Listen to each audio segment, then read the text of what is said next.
مصطفیٰ جان رحمت کو اللہ نے جوامع الکلم کی تشریح کروں تو بڑا لمبا بات ہے، یہ بھی اسی میں سے کہ ایک اسماء میں سب کچھ جمع کر، جیسے نبی کونین ہمیں عطا فرمائے اللہ نے تو سب کچھ عطا فرما دیا، فرما دیا کہ نہیں؟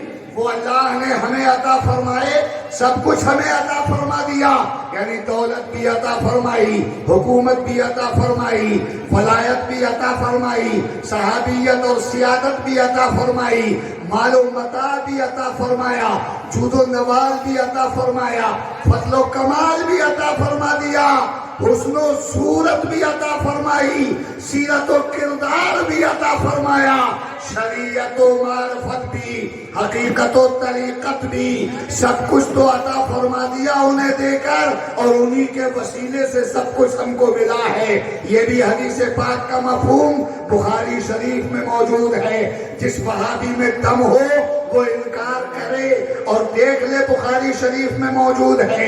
میرے نبی فرماتے ہیں اللہ دینے والا ہے اور میں بانٹنے والا ہوں، انما انا قاسم، میں بانٹنے والا ہوں، وہ مجھے دیتا ہے، میں اس کے بندوں میں بانٹ دیتا ہوں۔ تو آج جو کچھ مل رہا ہے وہ انہی کا دیا ہوا مل رہا ہے، اب سے پہلے جو ملا ہے انہی کا دیا ہوا ملا ہے، آگے جو کچھ ملے گا انہی کا دیا ہوا ملے گا، بولو ملے گا کہ نہیں؟ جو مال کھاتے ہو انہی کا دیا ہوا ہے، جو زندگی ملی ہے انہی کی دی ہوئی ہے، یہ بندگی بھی انہی کے وسیلے سے، یہ نماز اور روزہ بھی انہی کے وسیلے سے، قرآن قدیم ہے اور اللہ کا کلام ہے مگر ملا رسول اللہ کے وسیلے سے ہے، سب کچھ اسی رسول کے وسیلے سے، وہی دیتے تھے، وہی دیتے ہیں، وہی دیتے رہیں گے۔ انما انا قاسم واللہ یعطی، اللہ مجھے دیتا ہے اور میں لوگوں میں بانٹ دیتا ہوں۔ خدا کی قسم احمد رضا نے اسی کی روشنی میں کہہ دیا تھا کہ کون دیتا ہے، دینے کو منہ چاہیے، ارے دینے والا ہے سچا، ہمارا نبی سب سے اعلیٰ و اولا، ہمارا نبی سب سے بالا و بالا، ہمارا نعرہ تکبیر، نعرہ رسالت، جشن عید میلاد النبی، فیضان اولیاء کرام، علماء اہل سنت،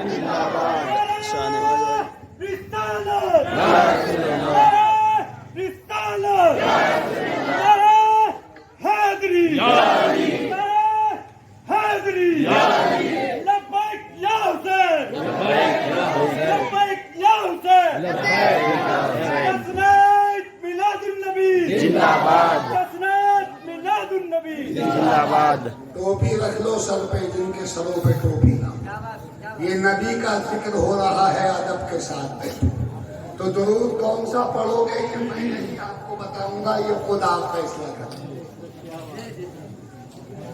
نبی کی محفل میں ہو، بولو نبی ہمیں دیکھ رہے ہیں کہ نہیں؟ جی بے شک۔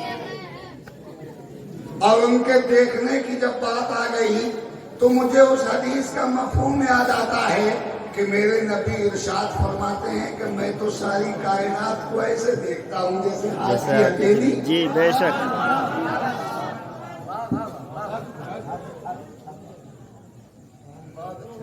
یہ جلسہ بھی نبی دیکھ رہے ہیں یقیناً۔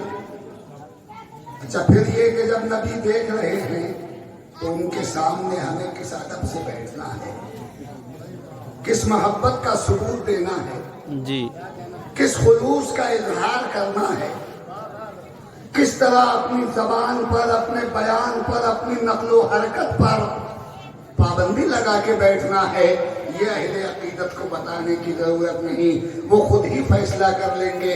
لہذا درود شریف تو ایک محبت کے ساتھ پڑھ لو اور پہلے کلمہ طیبہ پڑھ لینا، لا الہ الا اللہ محمد رسول اللہ صلی اللہ تعالی علیہ وسلم۔ یہ کلمہ تم نے پڑھا، ایک بار تم نے پڑھا مگر ہزاروں بار ہو گیا، اس لیے کہ ہزاروں آدمی یہاں موجود موجود ہیں، سب نے ایک ایک بار پڑھا، ہزاروں بار ہو گیا، بار بار پڑھتے رہنا اپنے گھر پر بھی، اور کلمہ جب بھی پڑھو تو اتنا ہی پڑھنا جتنا میں نے بتایا، کتنا؟ لا الہ الا اللہ محمد رسول اللہ صلی اللہ تعالی علیہ وسلم، صلی اللہ تعالی علیہ وسلم بھی کہتے رہنا، تاکہ کلمہ بھی ہو جائے اور درود بھی ہو جائے، دونوں چیزیں ہو جائیں۔ یہ کلمہ اور درود تمہاری نجات کا ضامن ہے۔ بخاری شریف میں وہ حدیث موجود ہے کہ 99 دفتر تھے گناہوں کے، جہنم میں جا رہا تھا، رب قدیر نے ایک پرچہ فرشتے کو دے دیا کہ فرشتے اس کے نامہ اعمال میں یہ پرچہ رکھ دے، اور اس کے بعد ذرا نامہ اعمال کو تول کے دیکھ لے۔ گناہگار سوچ رہا ہے کہ 99 دفتر ہیں گناہوں کے، اس پرچے سے کیا ہو جائے گا؟ اگر اس میں کوئی نیکی لکھی ہوئی بھی ہے تو کیسے کام چلے گا؟ لیکن جب وہ پرچہ رکھا گیا نامہ اعمال میں، جب میزان پر رکھا گیا پلے میں، اس میزان کا طریقہ یہ ہے کہ جو بھاری ہوتا ہے وہ اوپر جاتا ہے، اور جو ہلکا ہوتا ہے وہ نیچے جاتا ہے۔ دنیا کے پلے سے برعکس ہے، بلکہ یوں کہیے کہ صحیح وہی ہے کہ جو بھاری ہو اسے اوپر جانا چاہیے، اور جو ہلکا ہو اسے نیچے رکھ دیا گیا وہ پرچہ میزان کے ایک پلے پر، اور اس کے بعد فرشتوں نے جب تولا تو جس پلے میں وہ پرچہ تھا وہی بھاری ہو گیا۔ کیا تھا اس پلے میں؟ اس میں یہی لکھا تھا جو تم پڑھ رہے ہو، زور سے پڑھو، لا الہ الا اللہ محمد رسول اللہ صلی اللہ علیہ وسلم۔ یہ ہماری نجات کا دامن ہے۔ اللہ اکبر، یا رسول اللہ، یا غوث، یا غوث، یا علی، یا علی، زندہ باد، زندہ باد، اعلیٰ حضرت، اعلیٰ حضرت، اعلیٰ حضرت، اعلیٰ حضرت، زندہ باد، زندہ باد، اللہ اکبر۔ کیا کہنا سرکار کی برکتوں کا، ان سے پہلے بھی انہی کی برکتیں تھیں، بعثت کے بعد بھی انہی کی برکتیں۔ بہت باتیں یاد آ رہی ہیں، وقت بہت کم ہے، لیکن کچھ باتیں آپ کو ایسی بتا کے جانا چاہتا ہوں جو آپ کی عقیدت اور آپ کے عقیدے کو زندہ رکھیں، اور کچھ اصلاح کی باتیں بھی ہونا چاہیے۔ شریعت کے راستے پر چلنا بھی بہت ضروری ہے۔ ایمان تو ہمارے پاس ہے، لیکن اگر عمل نہیں ہے تو اس کا پورا فائدہ نہیں ملے گا۔ یہ باتیں سب آپ سے میں کروں گا۔ میرے مصطفیٰ کی برکتوں کا کہنا ہی کیا، 12 ربیع الاول کو صبح صادق کے وقت نبی پیدا ہوا، جی بے یہی شک، تو بات ہے۔ جی حالانکہ اور قول بھی ہیں، اس کے علاوہ بھی قول ہیں، اور اعلیٰ حضرت نے غالباً 7 قول بتائے، 7۔ ان کے رسالے کا نام ہے نطق الہلال۔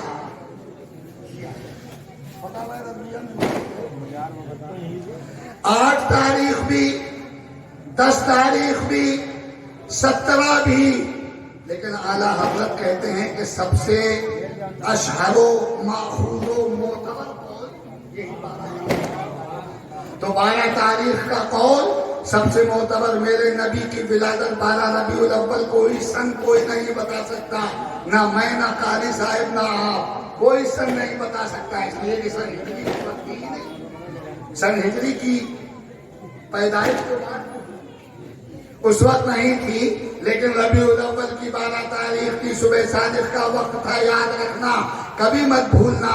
اعلیٰ حضرت کے نزدیک بھی 12 ہی تاریخ تھی۔ کچھ لوگ دھوکہ دیتے ہیں کہ اعلیٰ حضرت کے نزدیک 12 نہیں تھی، وہ غلط دھوکہ دیتے ہیں۔ ایک پوسٹر بھی میں نے دیکھا، وہ بدعقیدوں کی طرف سے تھا، اس بدعقیدوں نے اس پوسٹر میں اعلیٰ حضرت کے حوالے سے یہ ثابت کرنے کی کوشش کی کہ اعلیٰ حضرت کے نزدیک 12 تاریخ نہیں ہے۔